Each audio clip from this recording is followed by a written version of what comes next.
Olá, sejam bem-vindos a mais uma videoaula de língua portuguesa. Eu sou a professora Tânia Onofre e estou aqui em substituição à professora Monique, que ministrou aulas para vocês até então, e em decorrência do afastamento dela para a disciplina de inglês, eu assumi as turmas e a partir de hoje nós estaremos aqui, juntos, colados, para enriquecer um ao outro, né? A proporção que eu vou ensinando vocês, eu vou aprendendo também.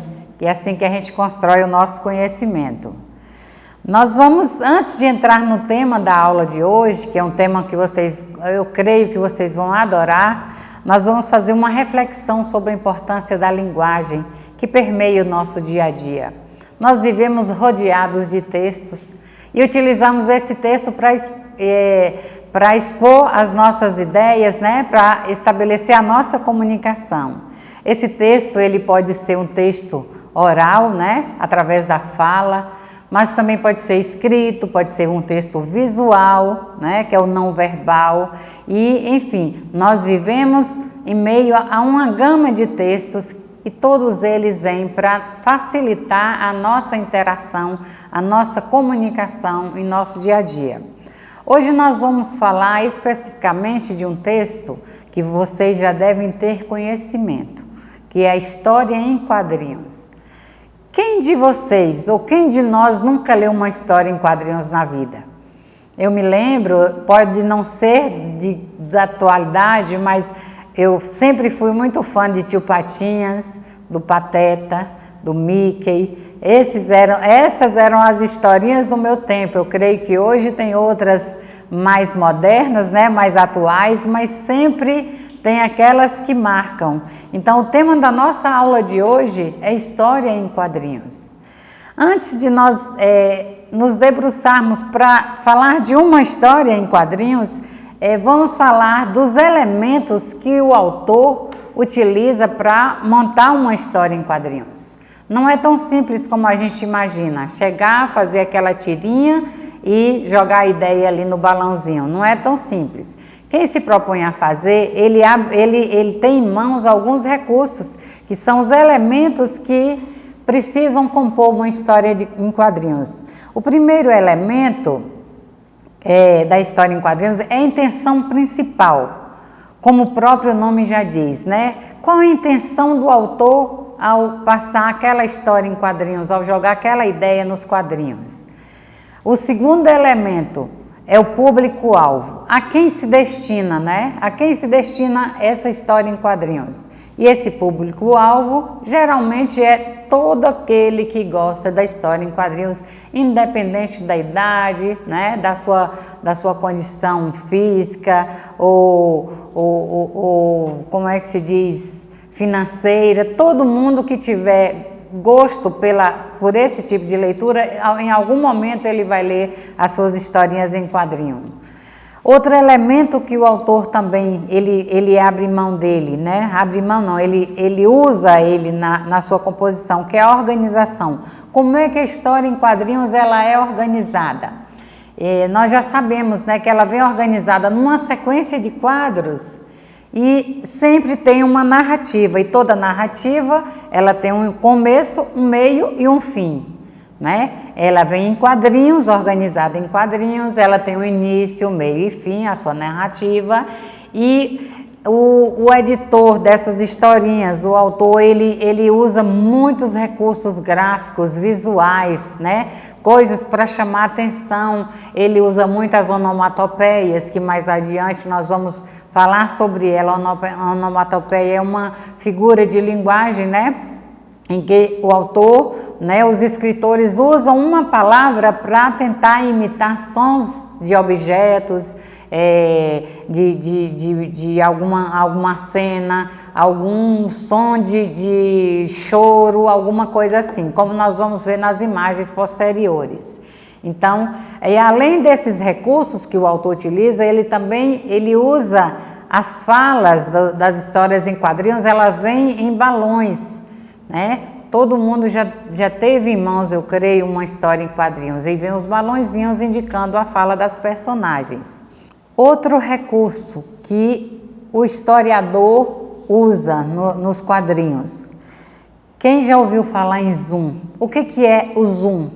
Dê zoom nessa imagem, focar essa imagem, trazer para perto para a gente observar com mais detalhe. Então, é um dos recursos também muito utilizados, né? Nos quadrinhos, o zoom é chamado de plano, e esse plano também é muito utilizado no cinema. E nós temos vários tipos de plano para compor essas histórias. Temos o plano geral. No plano geral, o autor da historinha, ele mostra o plano todo, tanto o cenário quanto o personagem. Quando ele for usar o plano de detalhe, ele quer focar apenas um detalhe da imagem, ele quer chamar atenção sobre um detalhe apenas da imagem. Nós temos a imagem em primeiro plano, em que o autor mostra a personagem do ombro para cima para focar a expressão facial dele, né, da personagem. Então, nós chamamos de primeiro plano. Temos também o plano americano. Como é que é, professora, que vai aparecer esse plano americano numa história em quadrinhos? Esse plano americano, a personagem, ele é mostrado do joelho para cima. Plano americano, né? Uma coisa diferente, que isso passa despercebido aos nossos olhos quando nós estamos lendo uma historinha. E temos ainda o plano médio, é quando o cartunista, né, o criador da historinha em quadrinhos, ele mostra a personagem da cintura para cima. E enquanto o plano total, ele mostra a personagem, né, de corpo inteiro, dos pés à cabeça, ele foca todo o personagem. Então, até na hora de ler a historinha, nós vamos atentar para esses tipos de planos que nós vamos encontrar, ilustrando as histórias que a gente não percebe, a gente não sabe, e aí passa despercebido. Depois dessa fala, nós vamos... através de uma historinha bem conhecida. Quem nunca ouviu falar da Mônica e do Cebolinha e a briga que existe, uma eterna briga entre eles, né? Que eles vivem se ofendendo um ao outro, eles vêm num pé de guerra a vida inteira por besteiras, né? Uma coisa, quem nunca ouviu falar da historinha de Mônica e Cebolinha? Nós vamos ver uma historinha de Mônica e Cebolinha e eu gostaria que nessa historinha vocês refletissem comigo sobre os elementos que compõem essa historinha, né? Qual é a intenção? O que o autor quis passar naquela intenção principal? Eu já disse a vocês, a intenção é o que ele quer transmitir. Geralmente, o autor da historinha, ele quer nos entreter ou nos divertir com aqueles quadrinhos. Então, na historinha de Mônica e Cebolinha, que nós vamos atentar para ela, ele quer o quê? Nos divertir, nos entreter, vocês vão ver. O outro elemento, o que ele vai... quem é que pode apreciar a história de Mônica e Cebolinha? Eu creio que todas as pessoas que têm afinidade, né, em ler histórias em quadrinhos, gostam também desse tipo. Aí nós vamos perceber, eu quero que vocês se atentem bem para a organização dessa historinha, né, os balõezinhos com as falas, os planos que ele utilizou, os recursos gráficos, as onomatopeias, e aí nós vamos relembrar. Aí nós vamos relembrar a onomatopeia, que é esse recurso que o autor usa, né? É um recurso gráfico que ele usa ele usa palavras, fonemas, letras repetidas para imitar sons da natureza, sons de um choro, sons de fala, de interjeições. Então, vocês vão perceber que o autor, ele utiliza isso para tornar o texto mais atrativo, né? E mais prazeroso para quem o lê. E vocês também vão perceber a linguagem, né, que nós falamos que é outro elemento que compõe os quadrinhos. A linguagem é verbo visual. O que quer dizer a linguagem verbo visual? É uma linguagem que, ao mesmo tempo que é verbal, utiliza-se de palavras, ela também trabalha muito com o visual, com o seu olhar, né, com cenas que te chamam a atenção. Então, a linguagem verbo visual, ela usa palavras e usa imagens também para ser transmitida a informação. E é uma linguagem informal, a linguagem dos quadrinhos ela é bem espontânea, ela é bem informal, para passar uma ideia de naturalidade. É como se tivesse ali duas crianças dialogando, duas crianças brincando. Então, o autor, quando ele vai escrever a história em quadrinhos, ele se propõe a deixar esse texto bem espontâneo e ele usa essa linguagem bem informal, para deixar uma coisa bem natural, né? Ele usa expressões populares, usa redução de palavras, usa também gírias, né, que na linguagem formal nós não podemos usar gírias, nos quadrinhos já é permitido, né? Usa interjeições, né, aquelas palavras que indicam surpresa, espanto, alegria, todas elas para prender a atenção, para tornar o texto mais divertido, mais prazeroso e mais agradável. E assim só enriquecer, né, o nosso contato, né, com as palavras, com a linguagem, e é assim que a gente vai construindo o nosso conhecimento.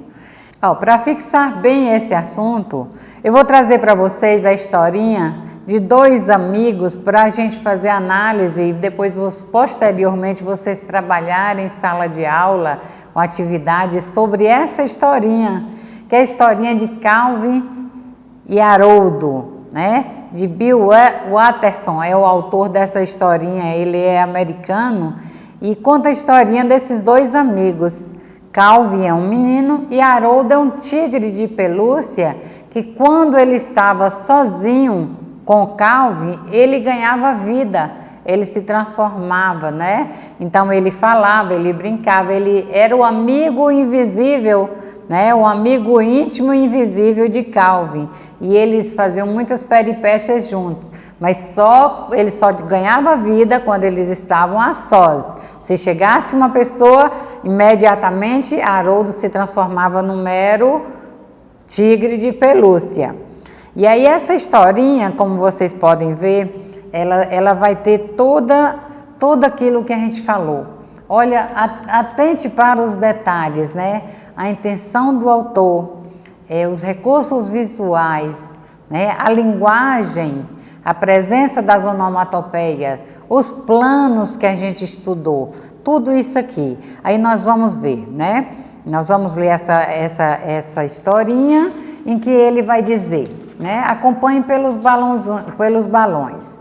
Calvin e Haroldo, aí Calvin diz a Haroldo: já notou como o ar cheira diferente depois de uma boa chuva? Cheira como... E ele não encontra a palavra para expressar. Aí vem as reticências, né, esse sinal da pontuação que indica a interrupção de pensamento. Aí os dois contemplando a natureza, eles estão ali num bosque, num parque, muito à vontade. Aí ele diz que depois da chuva, que o ar cheira como ele está buscando um elemento para ele comparar. De repente, eles dois param, sobressaltados, né, porque deparam com minhocas mortas pelo chão. Aí ele fala: nossa, minhocas mortas! E faz aquela expressão de espanto. Então, olha a presença aqui do recurso, né, que o autor usa, né, a expressão facial para dizer que eles estão daquele jeito, assustados com as minhocas. Então, ele interrompeu a frase anterior para buscar alguma coisa que se assemelhasse ao cheiro da natureza, né, depois da chuva, e ele depara com minhocas que não tem nada a ver com o cheiro que ele buscava. De repente, ele diz: uou, olha o tamanho daquela poça! Uma poça d'água, né? Olha a arte dos dois. Aí eles vão os dois e pulam na poça d'água. Aí vem aqui, ó, uau! Isso aqui é uma onomatopeia, né? As letras representando o som, né? Do pulo deles e do grito. Então, aquele momento de prazer, de distração. E aí os dois aqui na gargalhada, né? Ha, ha, ha, ha, ha. Isso aqui é o quê? É onomatopeia. É um som que vem para imitar a nossa gargalhada. Aí temos aqui outras onomatopeias. Eles splash, splosh, splash, splush. Isso aqui também são onomatopeias, ele pulando e imitando, né? Para imitar o som da água, quando a criança pula dentro de uma poça de água ou dentro de uma água qualquer, é esse som. Aqui na sequência nós temos ele saindo da poça de água, com outras onomatopeias, né, expressando he, he, he, ha, ha, ha, todos dois felizes. De repente, lá adiante, Calvin Pai fala: droga, minha cueca está ensopada, agora vai dar uma coceira e ralar meu traseiro a tarde toda. E aí o tigre fica olhando, né, Haroldo observa e depois ele finaliza: bem, mas valeu a pena, né? Ou seja, foi uma coisa divertida, apesar dele ficar com essa cueca molhada, valeu a pena. Aí Haroldo diz: por isso que nunca uso essa coisa. Qual é a coisa que Haroldo nunca usa? A cueca, né? Que incomodou o amigo, e eles vão embora, batendo papo e uma satisfação por ter passado essa tarde maravilhosa juntos. E aí nesse penúltimo quadrinho aqui, quando ele fala: droga, minha cueca está ensopada, observe como o autor foca ele da cintura para cima, né? Então nós percebemos a utilização de um plano aqui. Será que foi o plano geral? Foi o plano médio? Foi o plano americano? Aí, através das atividades que vocês vão fazer em sala de aula, vocês vão explorar melhor esse texto, ok? Um abraço e até a próxima aula.